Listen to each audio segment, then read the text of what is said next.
Fechar os teus olhos no seu lugar. Curva sua cabeça por um minuto.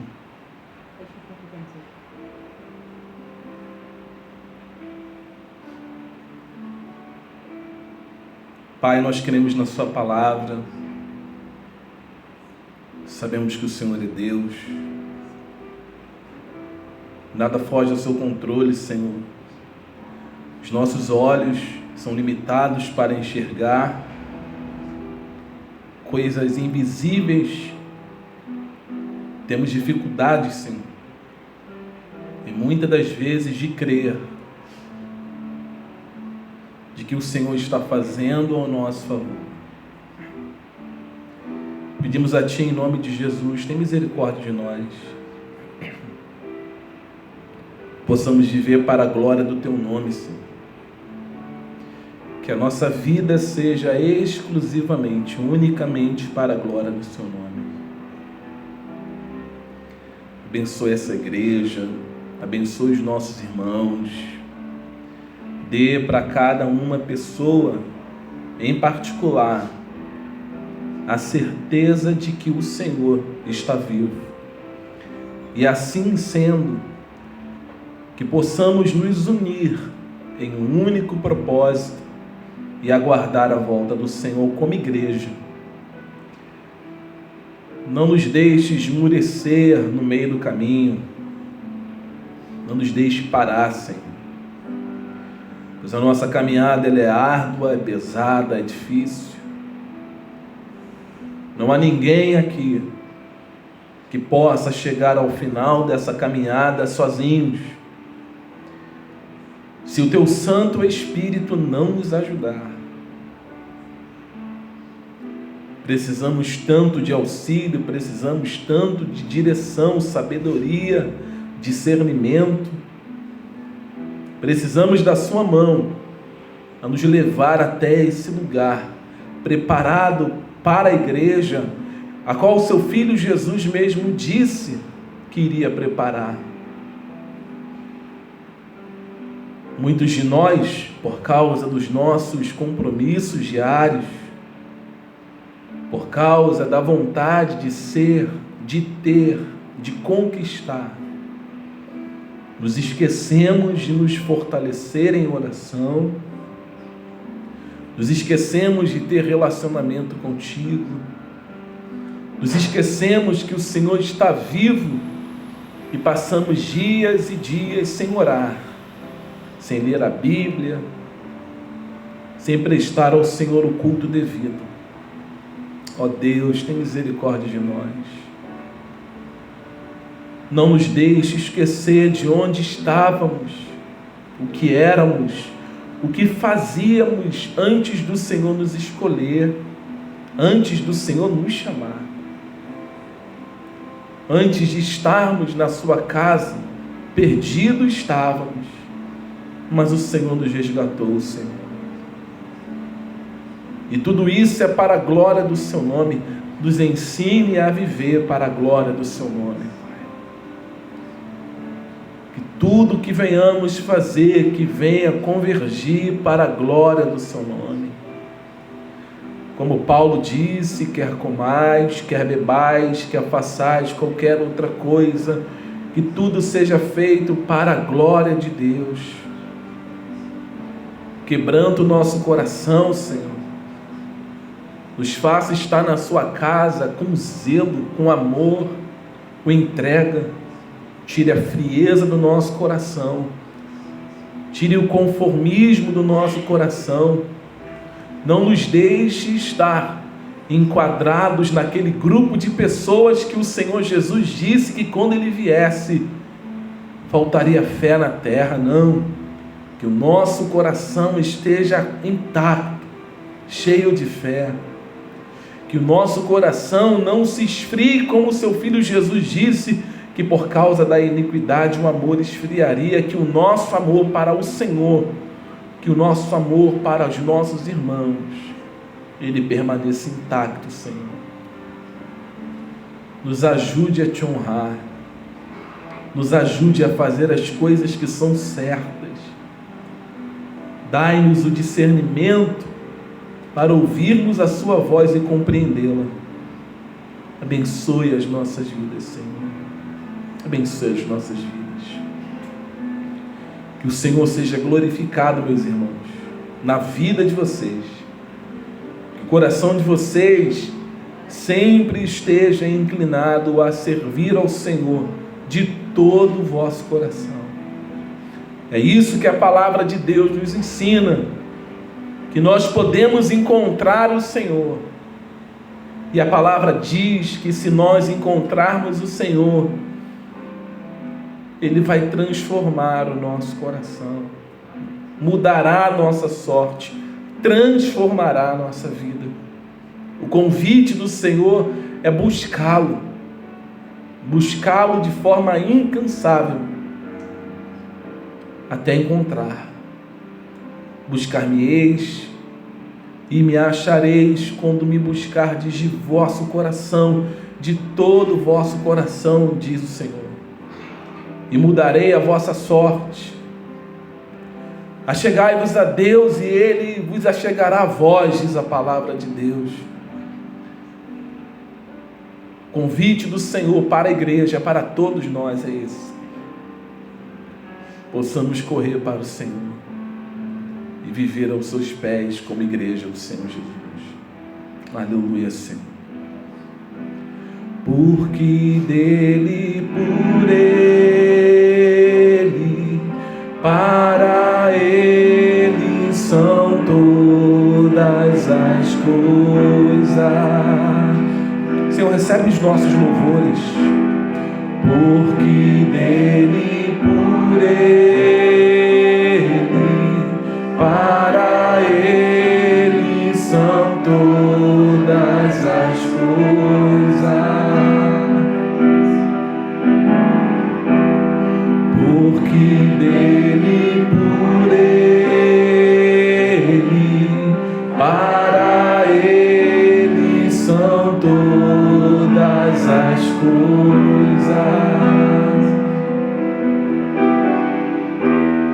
Porque dele, por ele, para ele são todas as coisas. A ele a glória,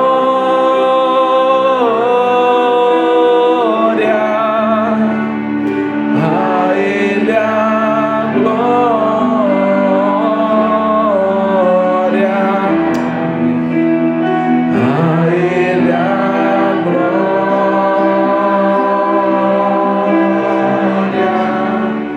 para sempre, amém.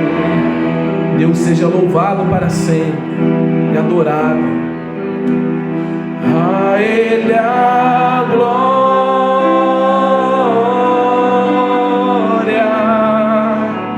a Ele a glória,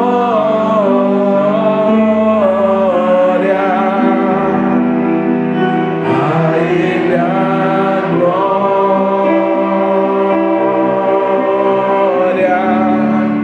para sempre, amém.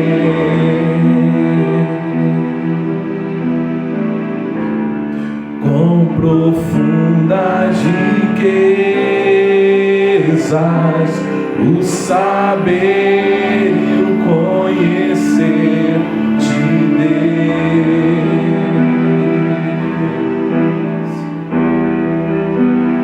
com insondáveis seus juízos e seus caminhos,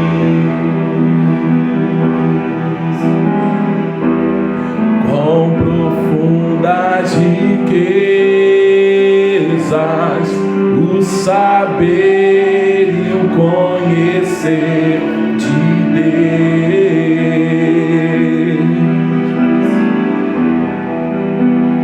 com insondáveis seus juízos e seus caminhos. A Ele a glória,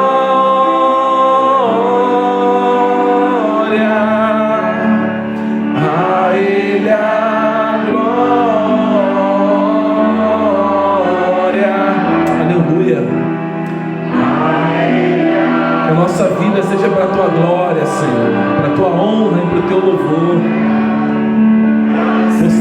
servir de todo o nosso coração, Senhor Jesus. Oh Deus, a Ele a glória,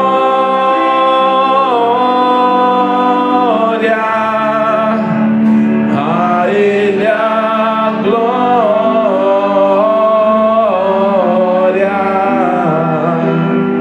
a Ele a glória,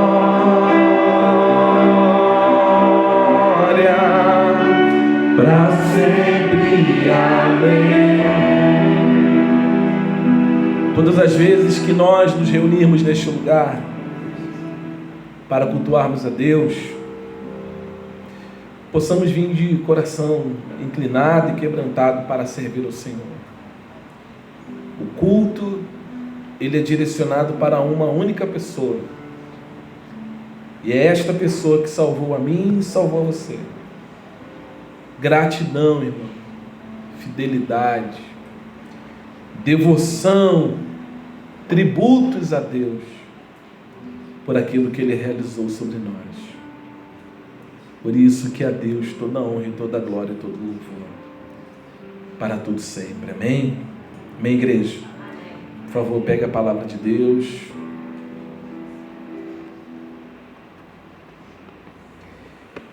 Mais uma vez, um bom dia para os meus irmãos.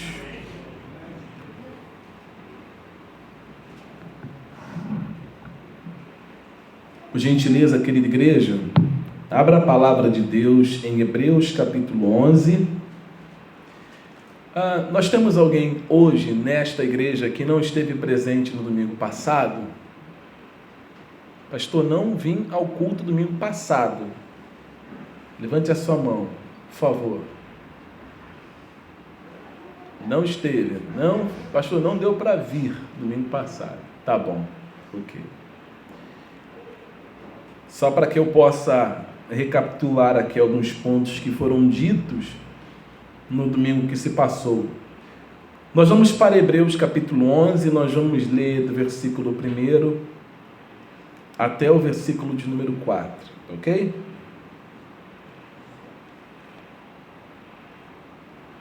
Diz assim: ora, a fé é a certeza de coisas que se esperam e a convicção de fatos que se não veem.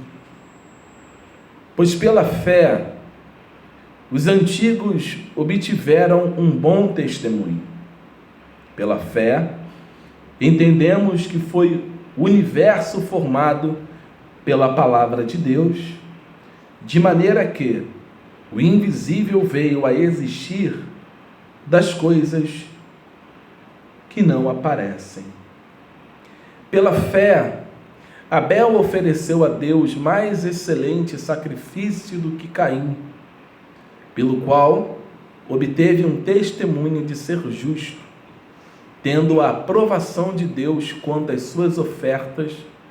Por meio dela, também, mesmo depois de morto, ainda se fala. Amém? Vamos orar.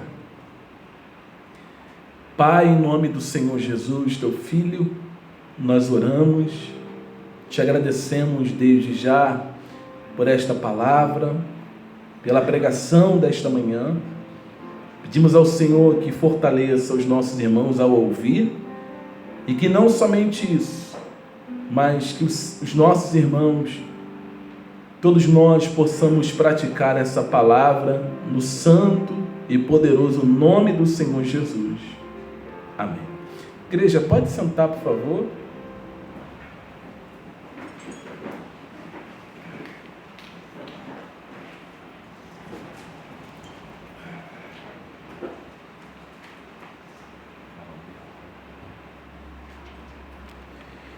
Meus irmãos, na semana passada, nós mostramos o início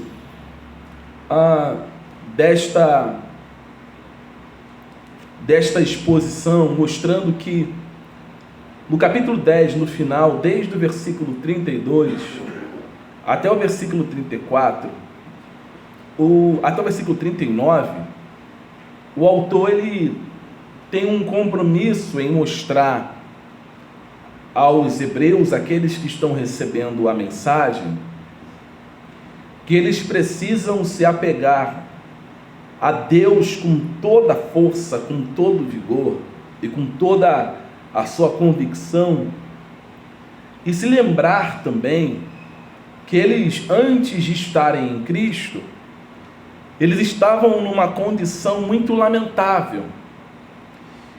Mas depois que Deus os salva, o autor, ele foca nesse ponto para mostrar que a iluminação de Deus que veio sobre a mente deles foi tão grande, mas tão profunda, que ela proporcionou ou condicionou a eles a viverem todos os tipos de provações, e mesmo assim eles suportaram firmes.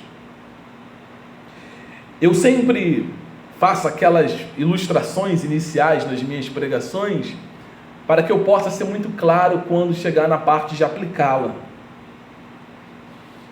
Eu fiz os meus 40 anos de idade, e mesmo depois de chegar nessa idade, a gente ainda fica muito pensativo em todo conhecimento e ensinamento que nos foi passado por genitores, né? Pai e mãe são os nossos genitores. Nós podemos chegar até os 50 anos que não vamos nos esquecer das coisas que os nossos pais nos ensinaram. O que chama a atenção é que a lição do pai para um filho, muitas das vezes, não é bem absorvida. Alguns filhos, quando chegam naquela fase dos 15, 16, 17 anos, eles entram por aquele caminho a ponto de achar que já sabem de todas as coisas. Por exemplo, quando o pai ele vai orientar um filho dizendo assim: olha, não faça isso, não vai por esse caminho, porque quando eu tive a sua idade, eu fui por esse caminho e eu me arrebentei todinho. Então, estou te falando para você não fazer, porque você corre o risco de sofrer muitas retaliações fazendo isso. E parece que o filho, naquela fase cheio de testosterona, né, que já está achando que já é um homem conhecedor de todas as coisas, o filho diz assim: eu sei o que eu estou fazendo. E, na verdade, ele não sabe de nada, né? Na verdade, ele não conhece absolutamente nada. Mas ele diz: não, eu vou fazer e vai dar certo no meu jeito. E o pai está falando, e a mãe está falando: não vai por aí. Esse caminho é muito espinhoso. Esse caminho ele é bem problemático. Não faça isso. E muitas das vezes, ou na maioria das vezes, o filho não dá ouvidos para aquilo que o pai e a mãe estão falando. E ele acaba fazendo do seu jeito, da sua maneira, e ele acaba se machucando e acaba desaguando esses problemas sobre a vida dos pais, que os pais eles vão ter que resolver, em muitos casos, né? Em muitos casos. Em outros casos, os pais largam de mão. Mas é muito mais fácil você pegar o exemplo de pessoas que já passaram por situações difíceis e olhar para aquelas pessoas e falarmos assim: poxa, se esta mulher e este homem já passou por isso e fez dessa maneira, eu vou seguir o exemplo. Eu vou caminhar, vou trilhar o mesmo caminho para que eu não sofra as retaliações da qual ele está dizendo que pode ocorrer, ou que ele sofreu. Quando nós olhamos para esse texto, fica muito mais fácil para a igreja, e também era muito mais fácil para os hebreus que estão recebendo a mensagem do autor aqui, porque diferente dos primeiros que vieram lá atrás, nós vamos falar sobre isso, diferente daqueles que começaram o sofrimento, diferente daqueles que começaram os primeiros pais a crerem em Deus, diferente deles, esses que estão recebendo essa mensagem do autor agora, eles têm exemplos. Eles podem olhar para trás e eles podem seguir um modelo que outros seguiram referente a Deus e colocar em prática. Mas aqueles que iniciaram todo o processo de fé, de crença em Deus, para quem eles puderam olhar? Se eles olhassem para trás, qual era o exemplo que eles iriam seguir? Não tinha. Mas para esse povo aqui, não há um único exemplo. Há centenas e milhares de exemplos para trás deles, de pessoas que creram em Deus de tal maneira, de tal forma, que suportaram tudo que vinha sobre eles e foram até o final, sem ter exemplo nenhum para trás. Então, quando esse povo recebeu a palavra de Deus, o autor vai dizer, aqui no versículo 32 do capítulo 10, que eles foram iluminados. A palavra iluminados aqui receberam clareza, conhecimento de quem Deus é, do que Deus faz, do que Deus realiza. Deus concedeu a eles o conhecimento, a clareza de terem uma visão muito mais futurista que eles não tinham antes de conhecer a Cristo. Então o autor ele vai se debruçar primeiro para entusiasmar e mostrar para eles que eles já passaram por muitas coisas e só suportaram porque eles foram iluminados. Leia aqui comigo, por favor, o capítulo 10, por gentileza. O capítulo 10, versículo 32, é só para a gente recapitular. 10, 32 diz assim: lembrai-vos, porém, dos dias anteriores, em que depois de iluminados, sustentastes grandes lutas e sofrimento. Ou seja, depois da iluminação, eles suportaram lutas, suportaram sofrimentos, suportaram todos os tipos de dificuldades. E não somente isso, as lutas que vieram contra eles depois da iluminação não foram suficientes para derrubá-los, para destruí-los, para paralisá-los. Eles foram humilhados também. O versículo 33 diz assim: ora, expostos como espetáculos, tanto de opróbrio quanto de tribulação, ora, tornando-vos comparticipantes com aqueles que desse modo foram tratados. Então no versículo 32 e 33 mostra que esse povo, eles sofreram, eles foram humilhados publicamente, eles passaram por muitas dificuldades e mesmo assim tiveram condições, como diz o versículo 34, de estimular outras pessoas a continuarem servindo a Deus, mesmo passando por todas as dificuldades. Então nós que somos o povo de Deus, nós hoje temos uma vantagem muito grande diante desse mundo que nós vivemos, diante das pessoas que não conhecem a Cristo. Nós recebemos da parte de Deus a graça do conhecimento, de saber quem Deus é e o que Deus faz sobre a vida de todos aqueles que pertencem a Ele. Se nós somos os filhos de Deus, se nós pertencemos a Deus, se Deus se revelou a nós, o mesmo Deus que se revelou a cada um de nós é o que vai nos capacitar a enfrentar todas essas condições, a ponto de termos condições de estimularmos outras pessoas. O versículo 34, eu só estou recapitulando, diz: porque não somente vos compadecestes dos encarcerados, como também aceitastes com alegria o espólio dos vossos bens, tendo ciência de possuirdes vós mesmos um patrimônio superior e durável. Versículo 35. Não abandoneis, portanto, a vossa confiança, ela tem um grande galardão, com efeito tendes necessidade de perseverança, para que, havendo feito a vontade de Deus, alcanceis a promessa. Porque ainda dentro de pouco tempo aquele que vem virá e não tardará. Todavia, o meu justo viverá pela fé. O autor esclarece que o justo que o texto apresenta aqui, a fala desse autor, é mostrar que essas pessoas que foram iluminadas, que estas pessoas que passaram por todo esse opróbrio, que enfrentaram todas essas dificuldades, não eram mais qualquer tipo de pessoas.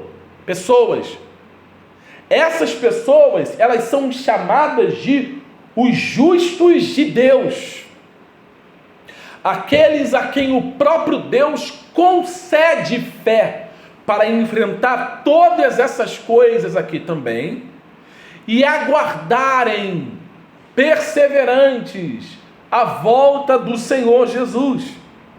Por isso que o versículo 39, ele termina a sessão do capítulo 10, deixando claro quem são eles. E o autor se inclui nesse bolo. Ele termina a sessão deixando claro, olha, nós, porém, veja que ele não diz todos são. Ele diz nós quem? Contexto, acima aqui, do versículo 38. O versículo 38 ele diz, todavia o meu justo viverá pela fé. São os justos de Deus. E aí no versículo 39 ele chama todos e entra no meio desse bolo para dizer, nós, porém, não somos dos que retrocedem para a perdição. Somos, entretanto, da fé para a conservação da alma. Observe que ele não coloca a fé de lado, ele coloca a fé como um pilar principal. A fé, ela vai sustentar o homem e a mulher até o final da sua jornada. O maior problema dos homens não está se ele está enfrentando uma dificuldade média, pequena ou grande. Sem fé, uma leve dificuldade leva o homem para a lona. Com fé, uma grande dificuldade faz com que o homem permaneça inabalável. A dificuldade das pessoas está diretamente ligada à falta de fé. Por isso que o autor se preocupa em mostrar quem eles são. Vocês são iluminados, vocês são justos de Deus, vocês passaram por muitas lutas, vocês foram humilhados publicamente, vocês mesmo diante dessa situação estimulavam outras pessoas. Agora, não abandone a vossa fé, não saia do centro da vontade de Deus. Alguns judeus convertidos estavam rompendo com essa fé em Cristo. Eles estavam virando as costas e indo embora. Algumas pessoas que ouviram falar desta fé, que conheceram essa fé, que receberam da parte de Deus a oportunidade de ouvir a pregação do Evangelho, alguns judeus viraram as costas e estavam indo embora. Eles não queriam prosseguir em fé. Eles não queriam continuar em fé. Abandonam a fé, rompem com a congregação, rompem com a confiança, e aí o autor faz um alerta para o povo de Deus: vocês não podem romper com a fé, vocês não podem romper com a congregação, vocês não podem romper com a confiança. Vamos retroceder aqui mais um pouquinho e ver o que está acontecendo com esse povo. Versículo de número 23, quando eles rompem com essa confissão, Hebreus capítulo 10, versículo 23.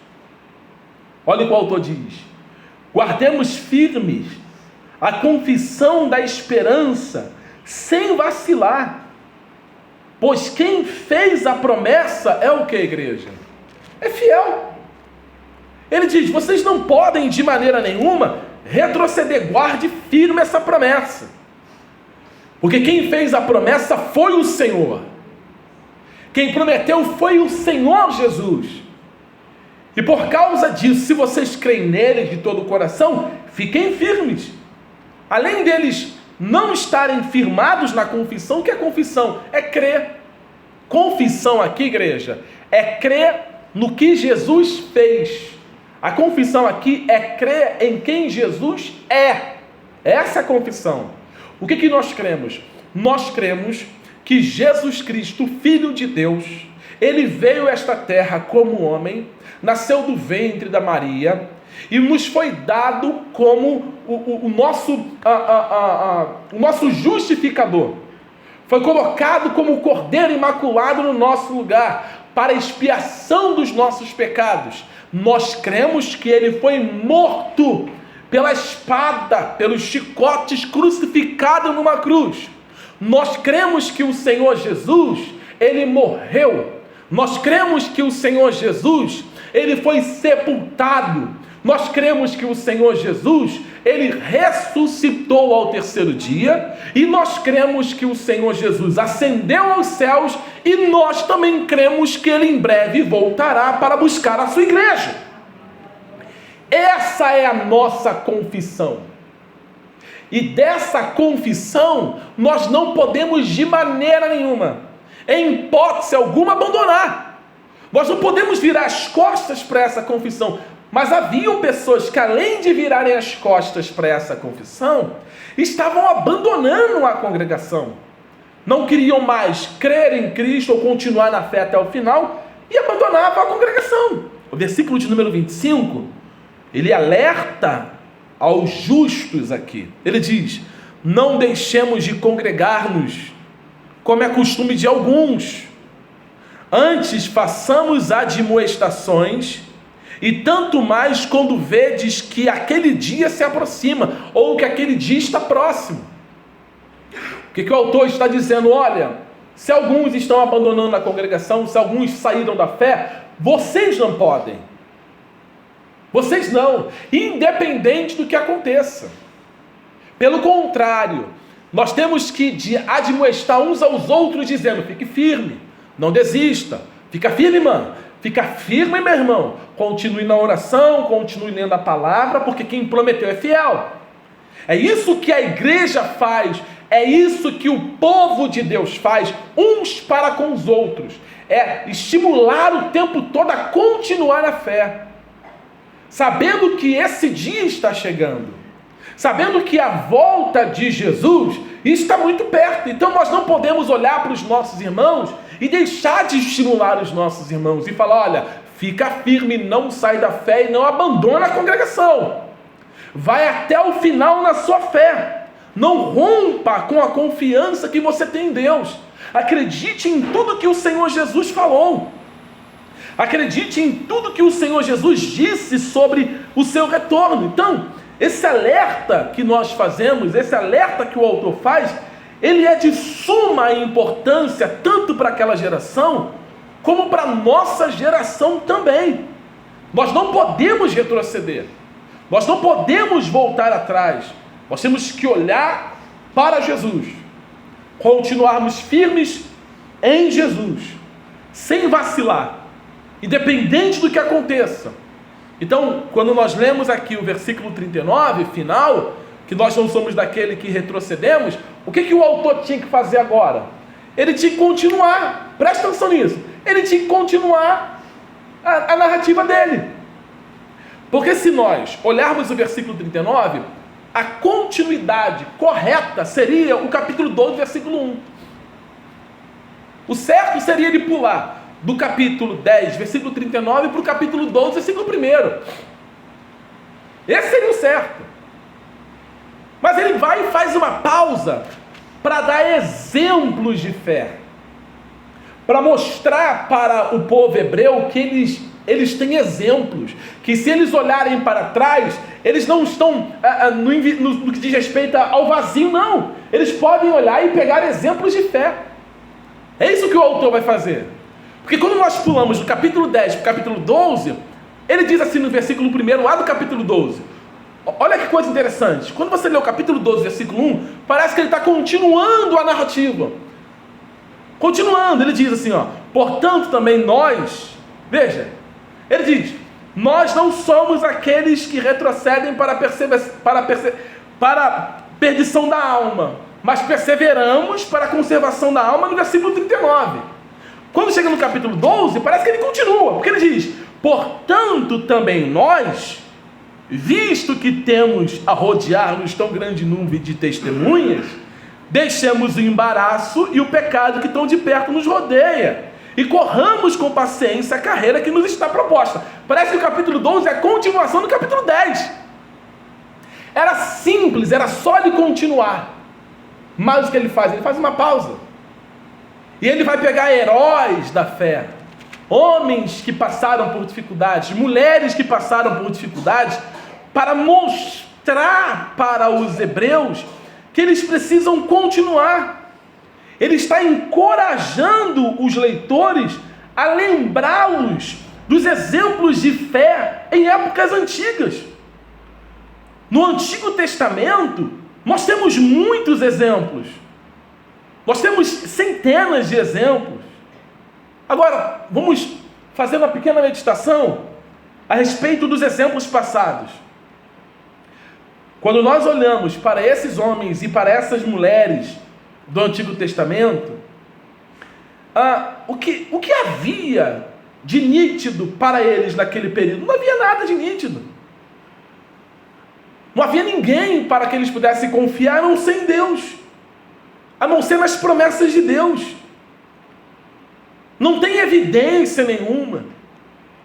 Não há nada diante deles. A única coisa que eles têm é confiar em Deus, de que o que Deus está falando com eles vai se cumprir. Só que eles se apegaram tanto ao que Deus falava, as promessas de Deus para eles eram tão pesadas, mas tão importantes, que eles abraçaram a palavra de Deus de tal maneira que nada mais importava. Ou seja, eram homens e mulheres de fé. Eram homens e mulheres de fé que a fé deles consistia simplesmente em crer em Deus e nada mais. E isso foi suficiente para que eles perseverassem na fé. Que eles não tivessem dúvidas de que Deus estava no controle de tudo. A fé desses homens estava pautada não em coisas exteriores, mas em coisas invisíveis. Não dava para ver com os olhos. Eles não tinham Abraão para falar, Abraão foi um homem de fé, né? Porque quem está iniciando esse processo todo é o próprio Abraão. Mas então Abraão olhou para quem? Abraão vai olhar para Enoque, e depois de Enoque, depois de Noé. Em quem Noé depositou suas esperanças, a sua fé, a sua confiança. Esses homens, eles tiveram que crer, sem evidência de nada. Quando Deus, nós vamos falar de Abraão mais para frente, eu só quero aqui ilustrar para você, mas quando Deus chamou Abraão para ir para um lugar, para uma terra desconhecida, Deus não abriu uma janela para Abraão e disse assim, a terra é assim, tem isso. Não, Deus disse, olha, sai daí e vai para o lugar que eu vou te mostrar. O que tem lá? Abraão, eu vou te abençoar.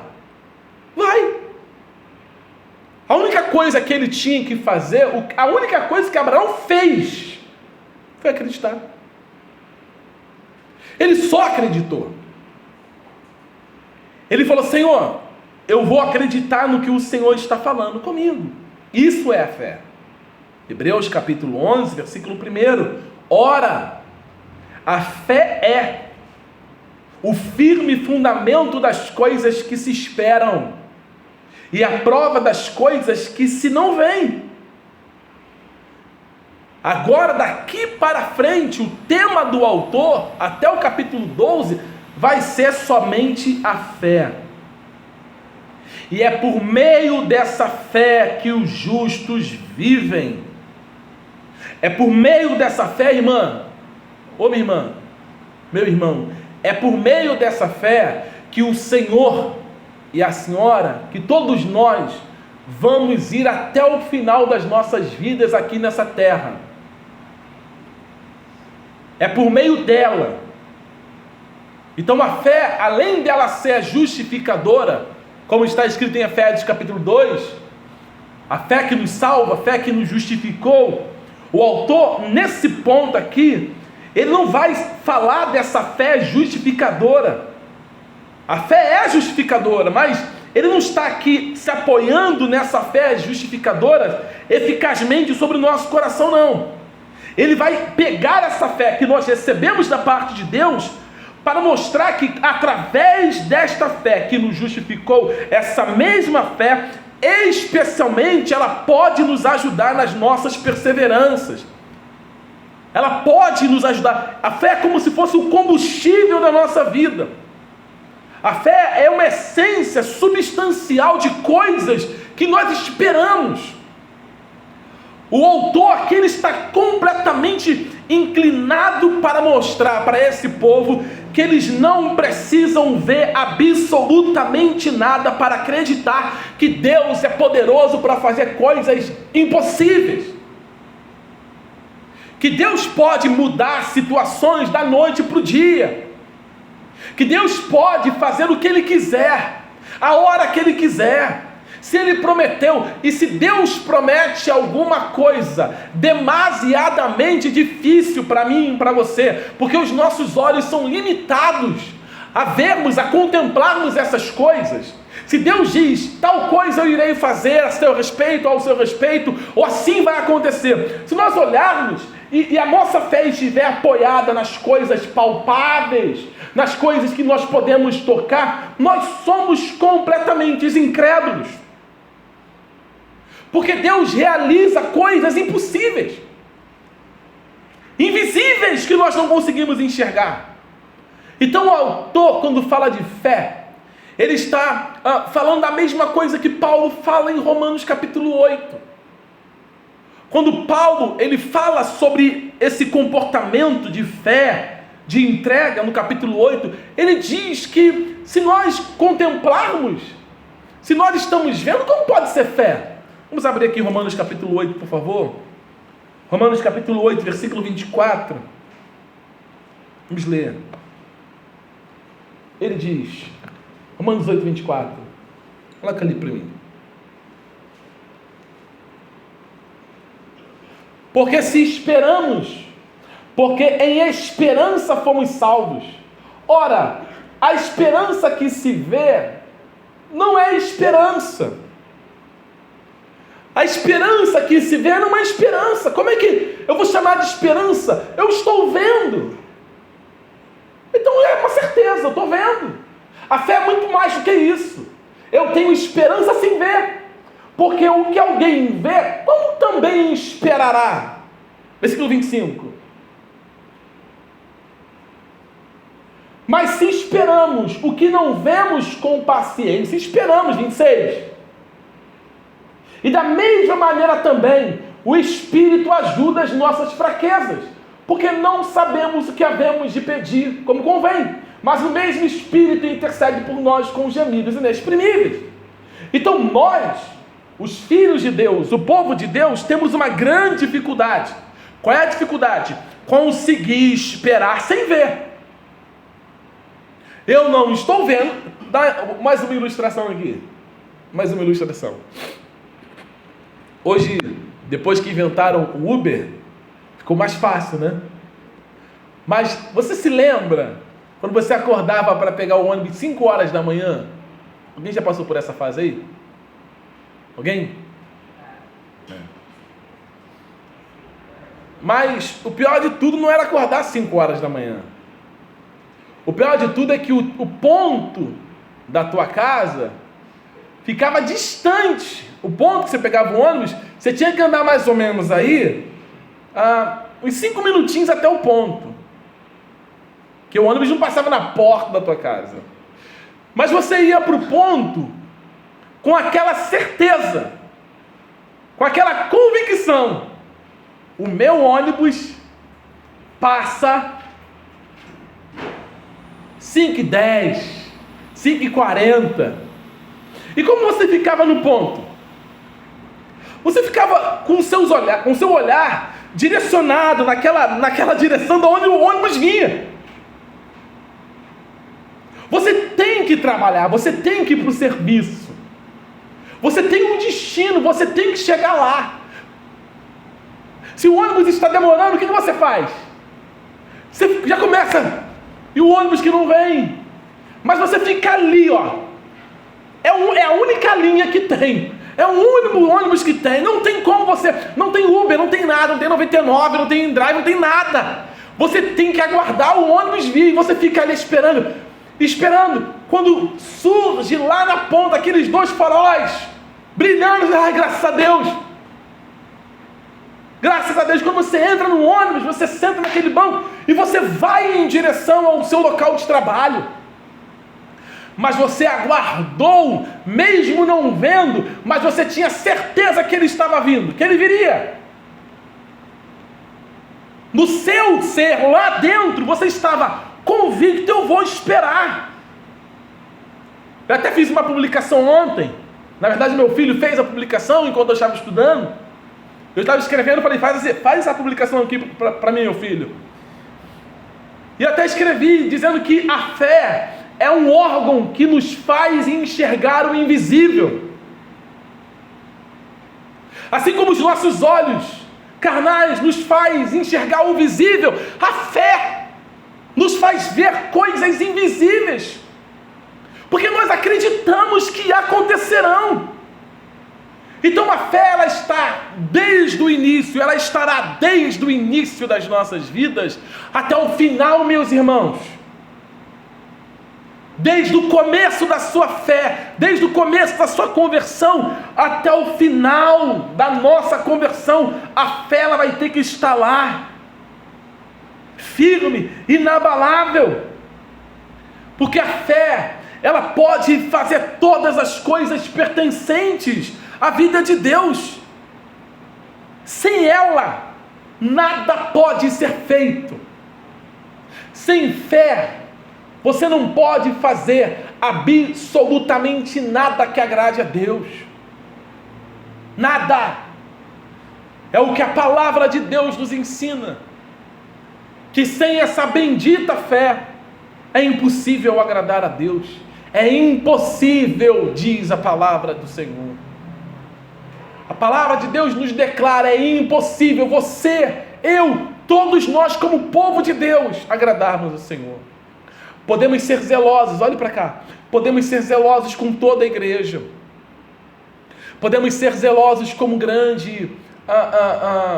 como uma grande mulher no relacionamento, num casamento, como um grande marido no casamento, podemos ser zelosos no trabalho que nós executamos no dia a dia, podemos ser zelosos com os nossos filhos, podemos ser zelosos até mesmo com a nossa própria vida, mas se aquilo que nós fazemos não está alicerçado na fé que Cristo nos deu, que Cristo colocou sobre nós não estamos agradando a Deus.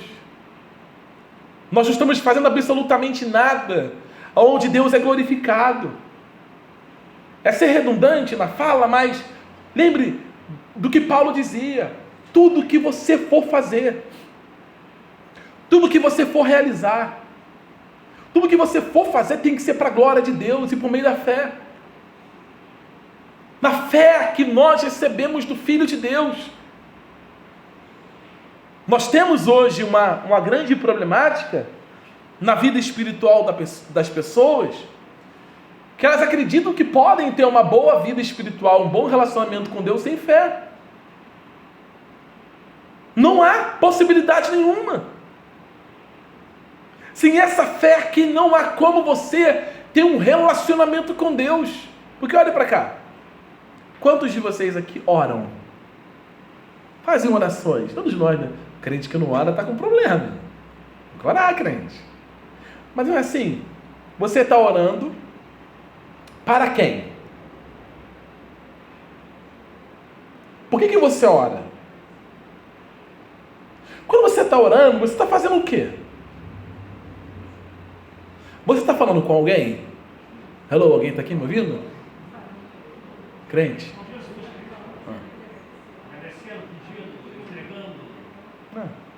Mas você está vendo Jesus? Mas você está orando por quê? Porque você acredita que tem alguém ali que está te ouvindo. Isso é fé. É simples. Por que você está cantando louvores aonde uma única pessoa é exaltada? Você está acreditando que alguém está recebendo esse louvor? Por que você está ali chorando em oração, se quebrantando em oração, se lamentando em oração, falando: Senhor, tem misericórdia da minha alma, perdoa os meus pecados? Porque você está acreditando, e você acredita que Jesus é o único que pode perdoar você de pecados. Isso é fé. Quando você levanta pela manhã cedo e se veste e entra pelas portas da igreja, por que nós nos levantamos domingo que poderíamos tirar esse dia para descansarmos? Descansar? Depois de uma semana tão atribulada de trabalho, mas não. Nós nos levantamos domingo pela manhã, nós tomamos o nosso banho, nós nos vestimos, nós calçamos o nosso sapato e viemos para o culto. Para quê? Se o culto não é para o pastor da igreja nem para os irmãos, nós entregamos o culto para quem? Para Deus. Então nós acreditamos que Deus está recebendo o que nós estamos fazendo. Então tudo que você vai fazer relacionado a Deus, a fé está inserida no meio. Porque você não está vendo. Você não está tocando. Lembra de Tomé? Quando Jesus ressuscita e ele aparece para aqueles 11 naquela casa e Tomé não está. Quando Tomé chega, Jesus aparece novamente e Jesus diz para Tomé: aqui estou, Tomé, põe a sua mão do meu lado. Coloque o seu dedo aqui no furo da minha mão. E Jesus olha para Tomé e diz: Tomé, bem-aventurado. Tomé, você só creu porque você viu e tocou.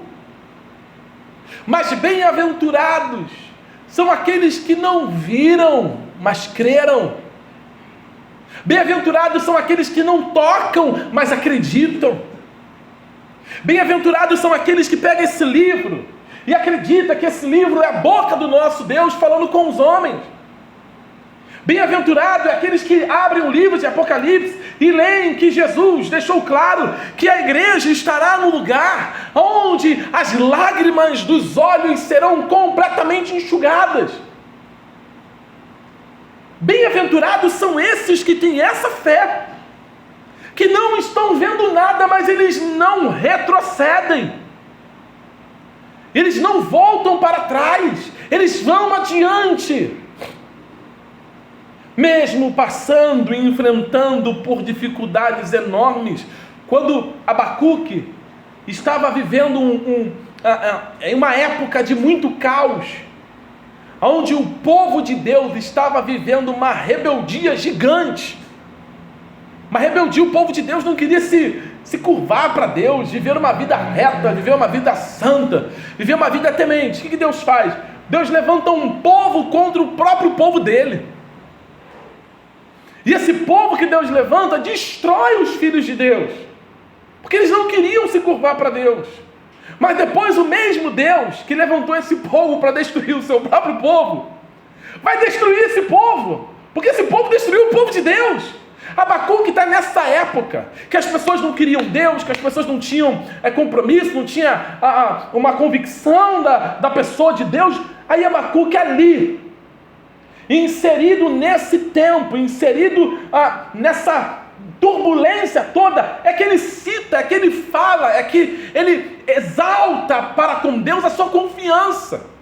É ali que Abacuque vai dizer: ainda que a figueira não floresça, ou seja, eu não estou vendo a figueira florescer, é ali que ele fala essas palavras.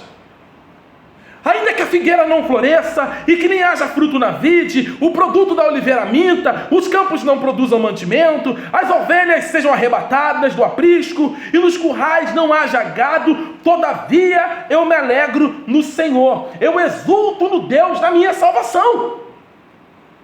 Mesmo sem ver a figueira florescer, não vendo nada, ele está dizendo: eu exulto no Deus da minha salvação. Eu tenho uma garantia de que Deus é o meu Salvador. Eu não vou retroceder. A figueira está seca, a oliveira está morta.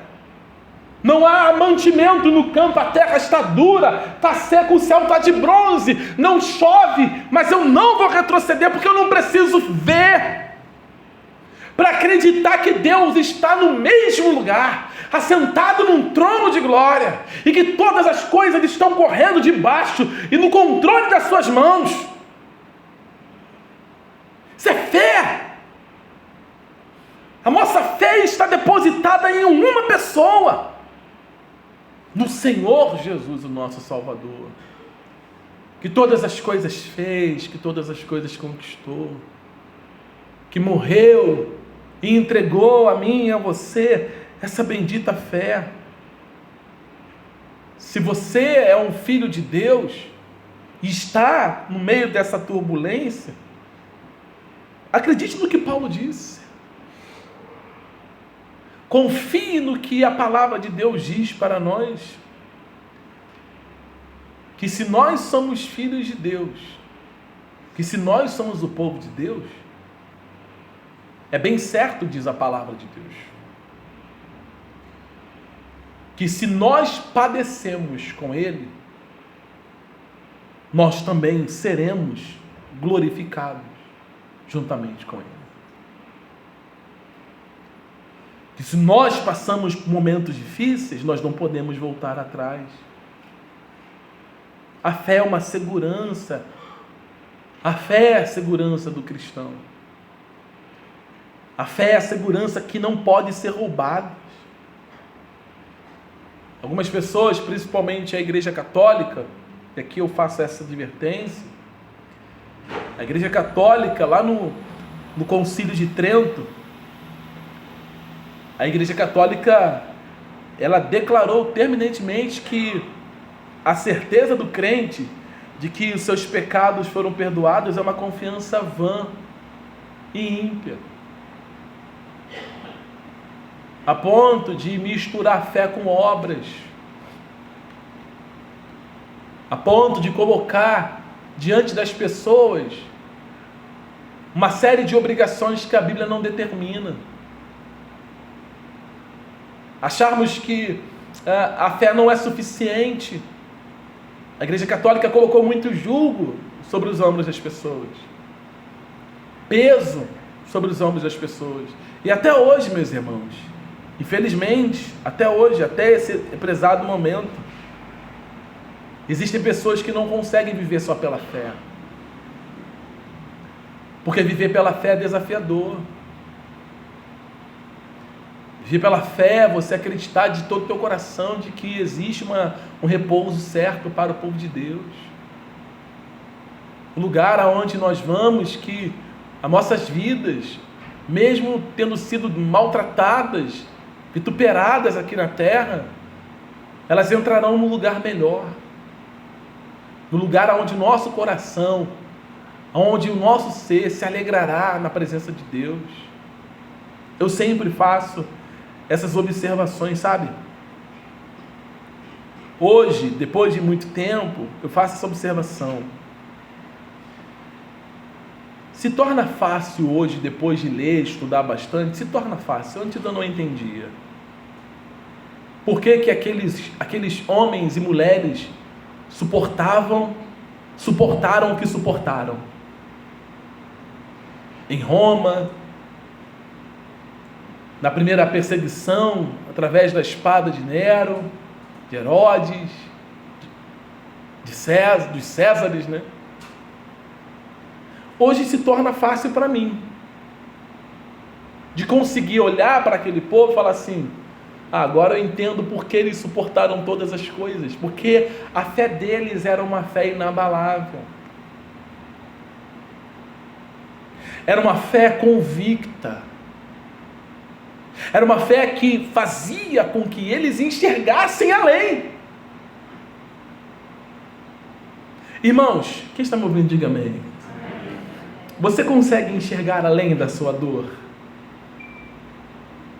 Por favor, comece a enxergar em Deus. Comece a enxergar além das suas perdas.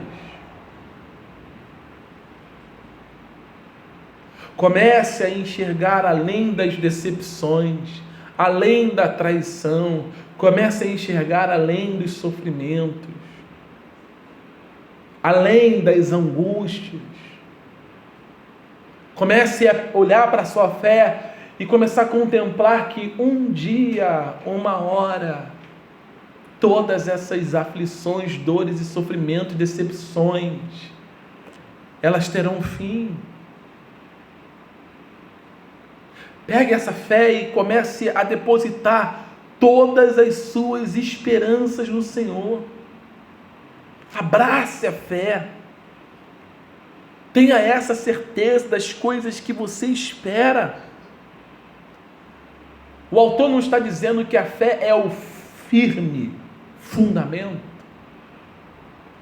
É firmeza. É você estar bem firme naquilo que você espera. Pastor, o que eu devo esperar? Quais são as coisas que eu espero? Meus irmãos, nós esperamos um lugar de descanso.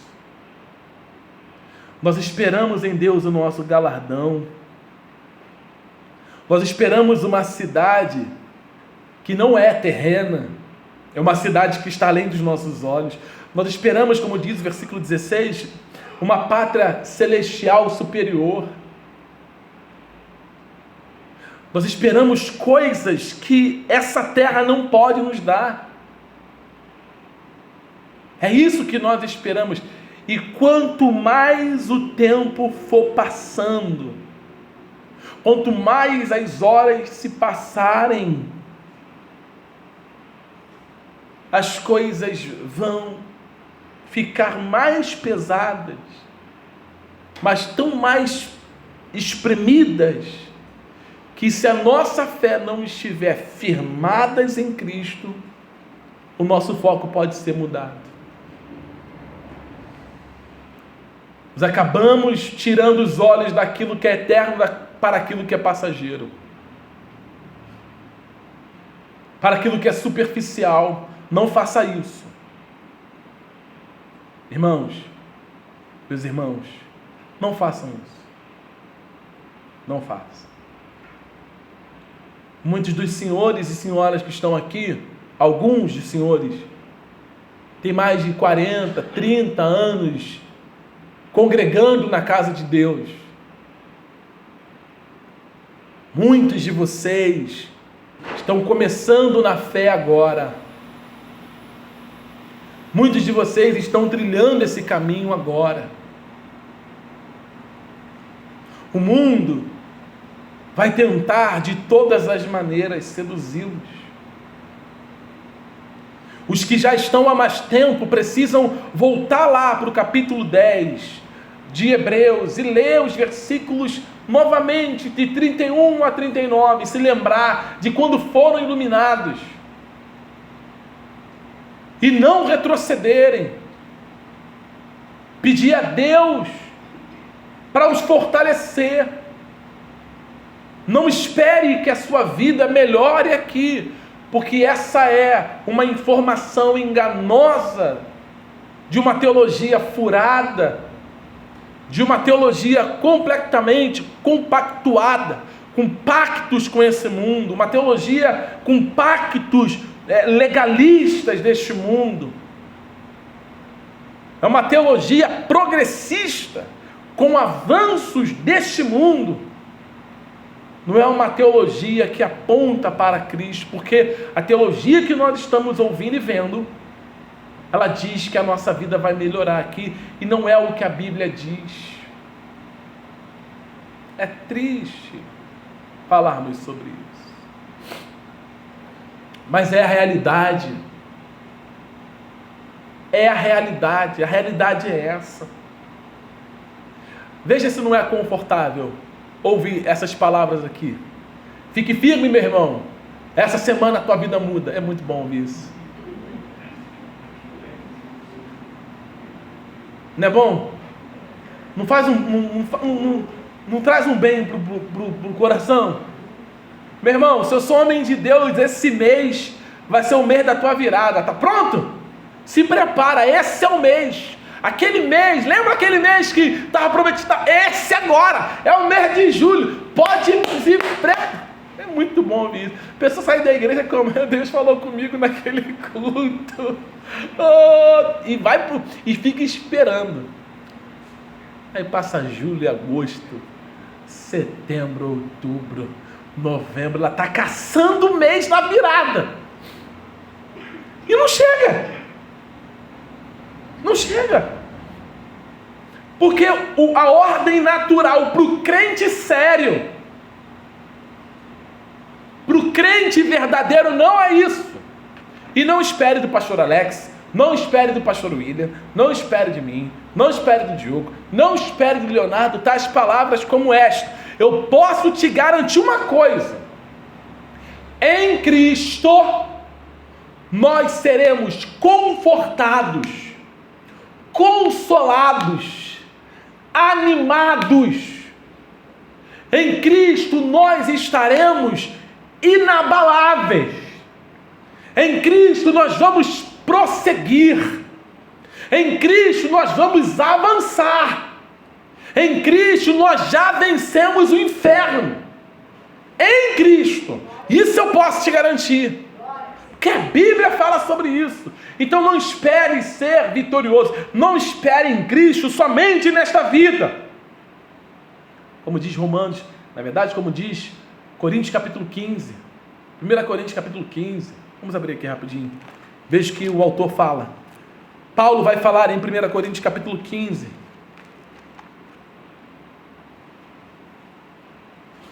Eu ainda estou no versículo 1, já vou pular para o versículo 2. 1 Coríntios capítulo 15. 1 Coríntios capítulo 15, versículo de número 19. Ele diz assim: se a nossa esperança em Cristo se limita apenas a esta vida, somos os mais infelizes de todos os homens. E outras traduções diz que nós somos os mais miseráveis de todos os homens. Se a sua esperança se limita a isso aqui, ó, ao visível, você, eu, nós somos os mais miseráveis de todos os homens. E não é, a nossa esperança não é aqui.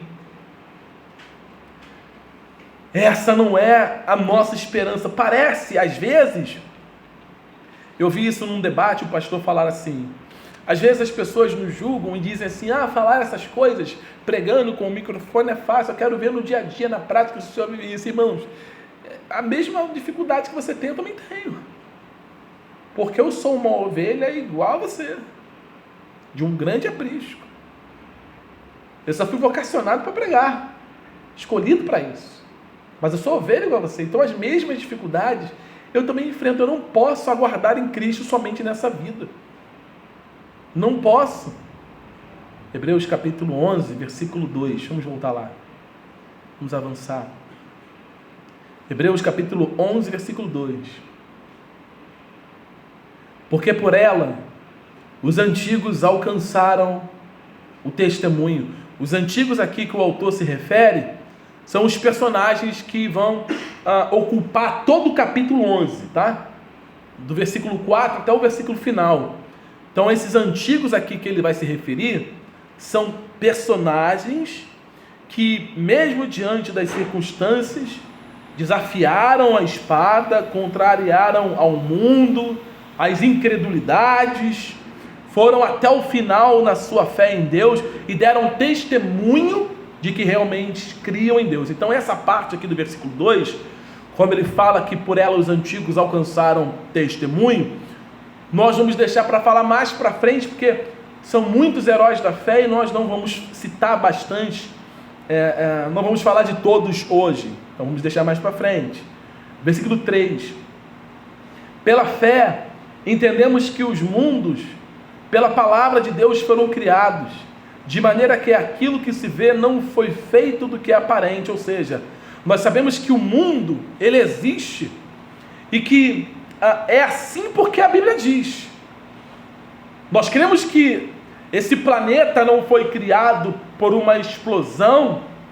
Nós sabemos que esse mundo, ele está aí porque o próprio livro de Hebreus diz que o próprio Senhor Jesus, que o próprio Deus estavam ali como um arquiteto, criando todas as coisas, colocando todas as coisas nos seus devidos lugares.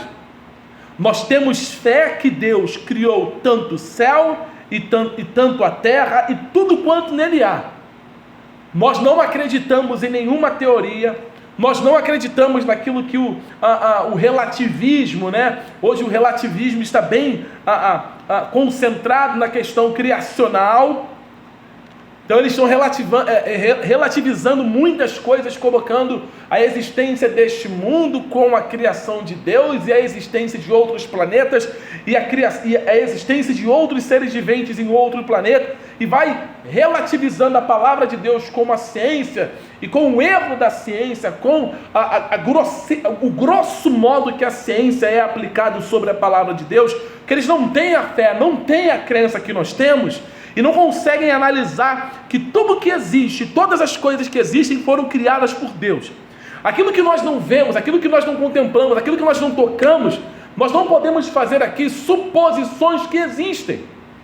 Por exemplo, vida em outros planetas. Existe uma grande líder de uma igreja, é seita, eu chamo de seita porque que é a Ellen White, dos Adventistas do Sétimo Dia.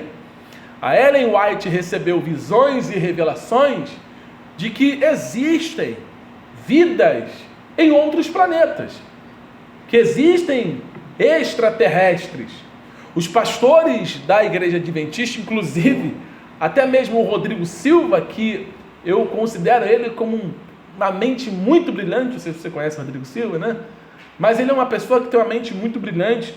Mas eu discordo dele categoricamente quando ele diz que se Deus deu para Ellen White algumas visões e revelações, e ele diz que algumas dessas se cumpriram, por que não também crer que as visões que, aspas, Deus deu para Ellen White sobre vidas em outros planetas não podem também ser verídicas?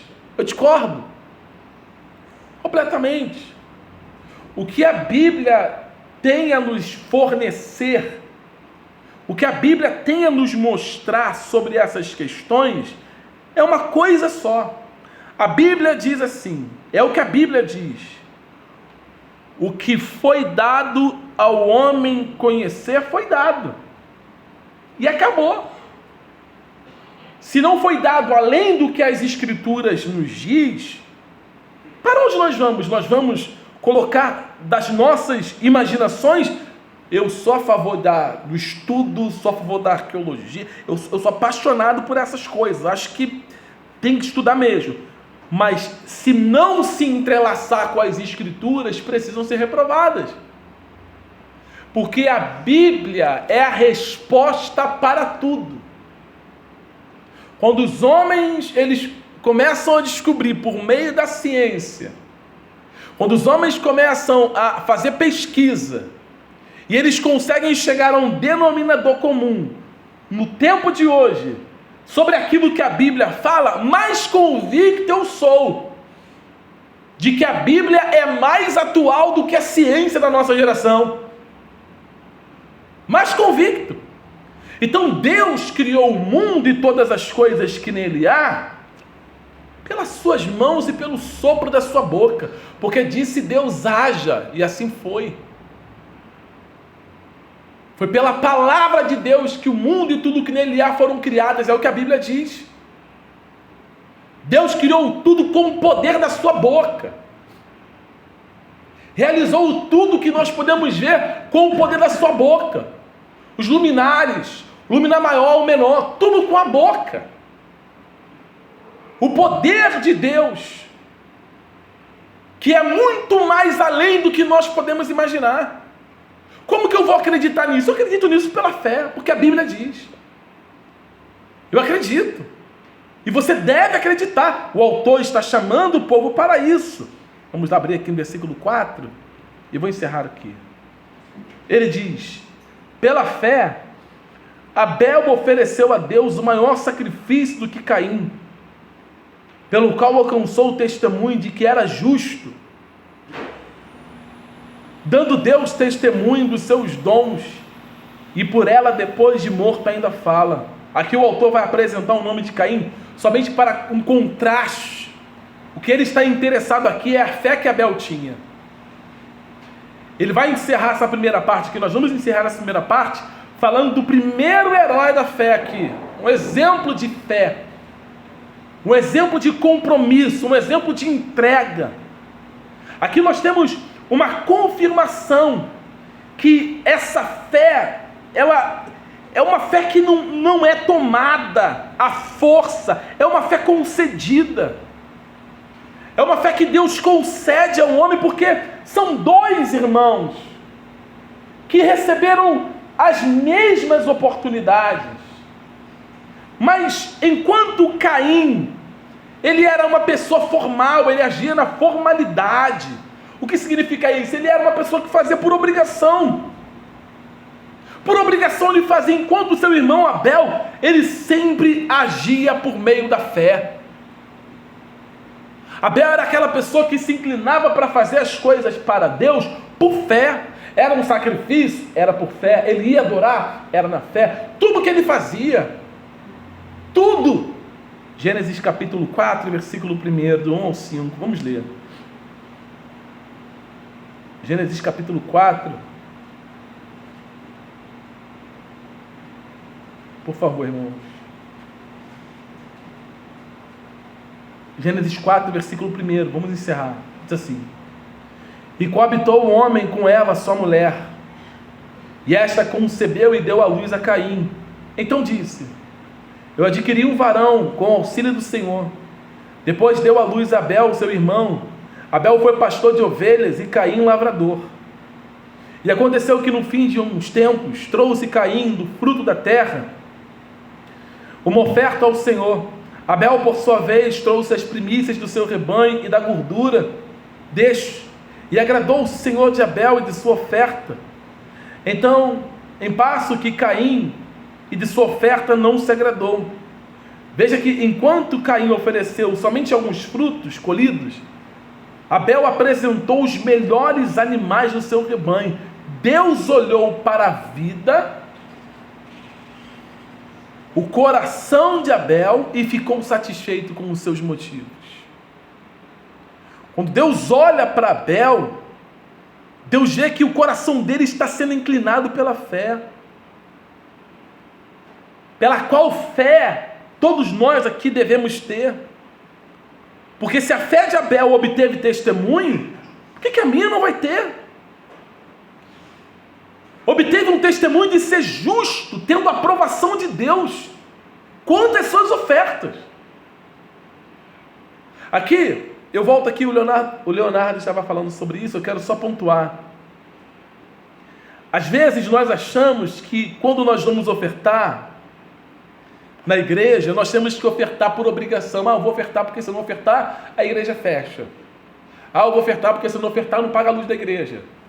Eu vou ofertar porque se eu não ofertar, a gente não tem como comprar as coisas para servir os irmãos. Eu vou ofertar. Irmãos, se a sua oferta é um tipo de oferta igual ao de Caim, é aquela oferta formal, por obrigação, Deus te rejeita.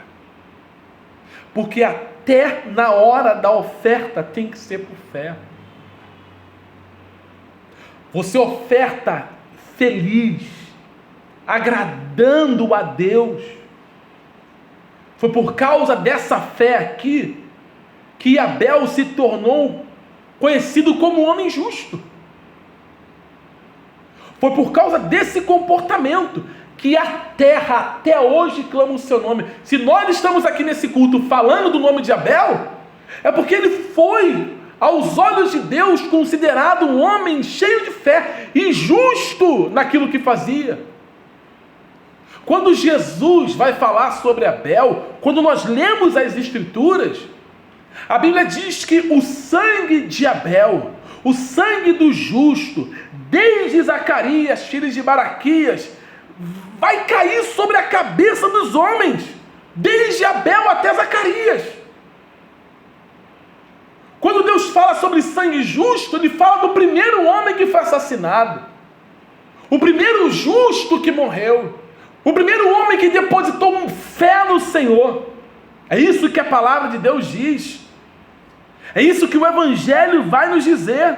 A Bíblia diz que eu não posso ser como Caim.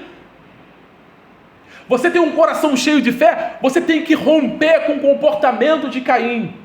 Porque a Bíblia diz que Caim era do maligno. Caim não era de Deus.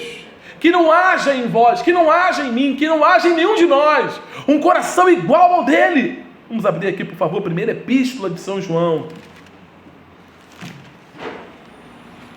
Primeira epístola de São João, capítulo 3.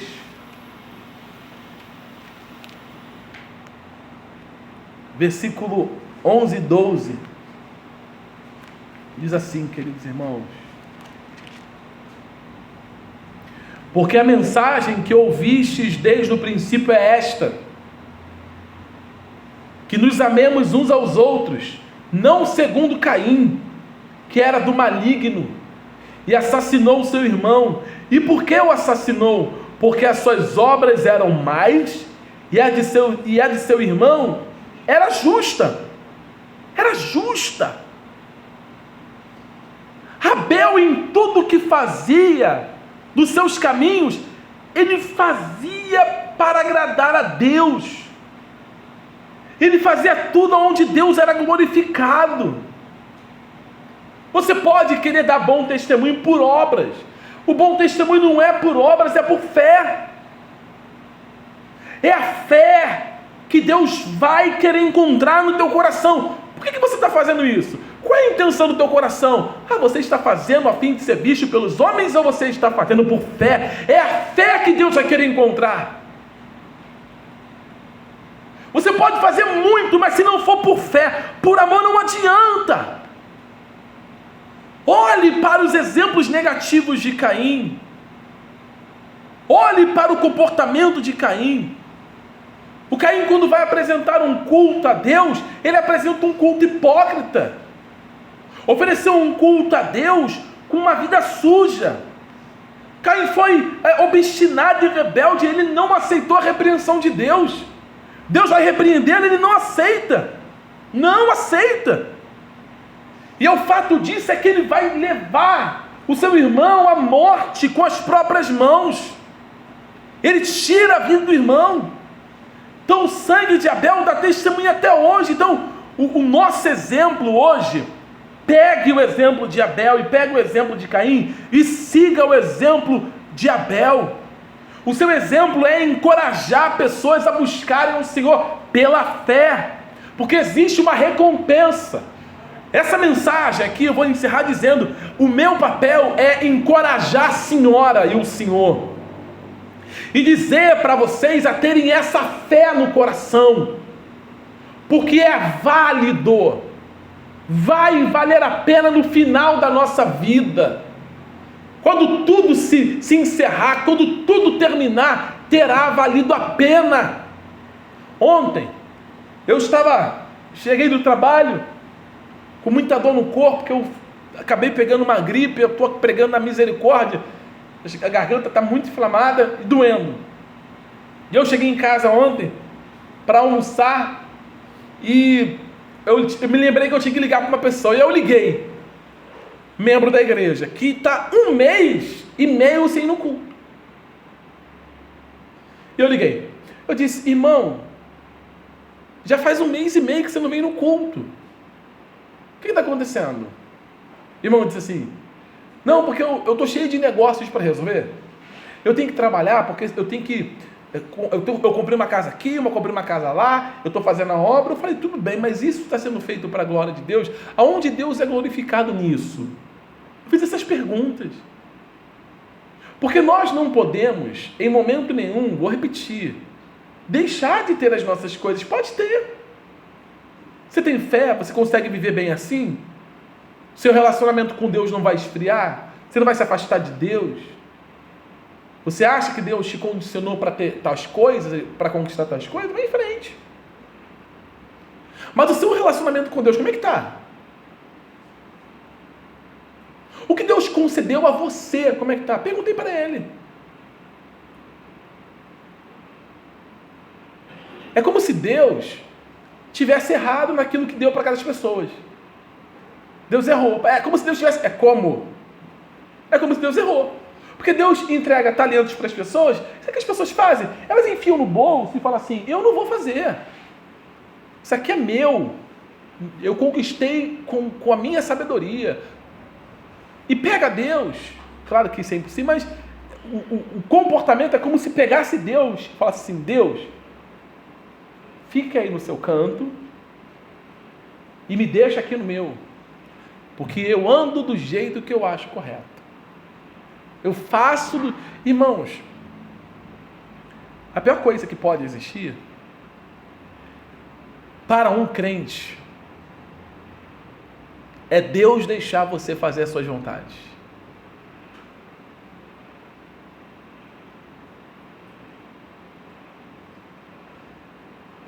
Quando Deus Ele entrega alguém aos seus próprios deleites, é perigoso demais.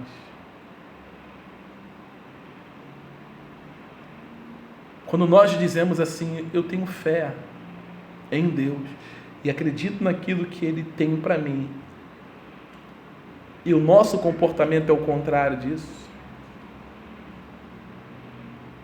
ouça o que eu vou dizer para vocês antes de eu encerrar.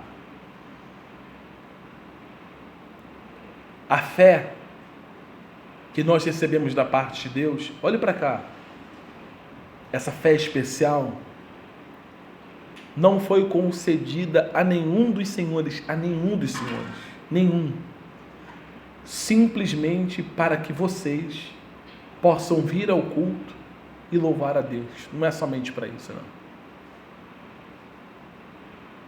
A nossa vida, se você lê as Escrituras, ela precisa ser, isso é para todo crente, tá? A nossa vida precisa ser luz. Nós precisamos ser sal. Para que eu vou ser sal? Sal só tem uma finalidade. Qual é a finalidade do sal? Dá sabor. Sabor a quê? Eu vou me autotemperar? Se eu sou luz, eu vou me auto-iluminar? Eu ilumino ambientes, lugares, vidas, com a luz que eu recebi de Cristo. Tudo isso pela fé. O que nós estamos fazendo com tudo isso, irmãos? Leia a parábola dos talentos. Se você não treme ouvindo isso, se a tua alma não se agita, se os teus pensamentos não são agitados, pelo amor de Deus, escute essa repreensão de zelo e amor pela tua vida. Deus não concedeu o que concedeu a você de maneira vã, para você guardar em 7 chaves. O nome de Deus precisa e deve ser glorificado através da vida dos senhores. Chegará um dia que nós estaremos diante de Deus e as recompensas para os salvos serão entregues. Ah, Senhor, tenha misericórdia de nós. Tenha misericórdia de nós. Pela fé esses homens alcançaram o que alcançaram. E pela fé nós vamos lutar e vamos até o final. E alcançar o que nos foi prometido, irmão, pela fé. Apenas obedeça e vá. Pode ser doloroso no início, mas vai valer a pena. Amém? Eu não sei se o que nos aguarda é morte, se nós somos do típico João Batista que perdemos a cabeça, ou se nós somos do tipo João Apóstolo que foi para a ilha de Pátimos e vamos morrer de idade, velhice, mas que os dois cumpriram as suas missões, cumpriram. Um proclamou a vinda do Messias e outro proclamou a volta do Messias. Os dois morreram. E os dois estavam certos naquilo que proclamaram. João Batista disse: o que vem após mim é maior do que eu. João Apóstolo disse que quando ele vier, aquele que perseverar até o fim será salvo. Vamos ficar em pé.